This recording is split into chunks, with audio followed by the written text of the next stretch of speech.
চাচা গো, লেচুর বাগান বিক্রি করবে নাকি তুমি? লেচুর বাগান তো বিক্রি করবো, তোমার কিনার অকাত আছে? এমন কথা বাকাত নাই।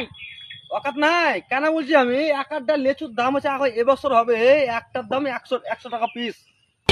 তুমি এমন করে বলছো না সোনার গাছে গেলে এটা সোনারি গাছ, সবগুলো আমার বাগান আছে কিনা সবগুলো এবছর কোন জায়গায় লেচু পাবে না এবছর।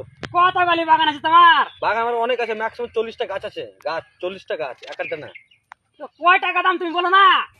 আপনাকে তো বললাম এটা খালি ফুলগুলো দেখলেন, খালি ঘুরে দেখলেন, এবছর কোনো জায়গায় পাবেন না। ফুল তো মনে হচ্ছে দেখা খুব ভালোই লাগছে আমাকে।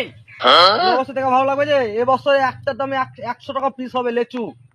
তো তুমি কয় টাকা নিবে? তুমি বলো, তোমার তো কিনার অকাতই নাই। কিসের অকাত নাই দেখবি তুই? অকাত কিছু নাই। বলো কত দিবা? আবে তোর নেচুর জ্বর সমেত তুই নেবো গাছে, বলো কত টাকা দিবা, অকাত নাই। দাও কত টাকা দিবা বলো। তোর সঙ্গে কথা বলে ভুলেছে আমার, ওখানে বসে খনি খাচ্ছি ওটাই ভালো ছিল।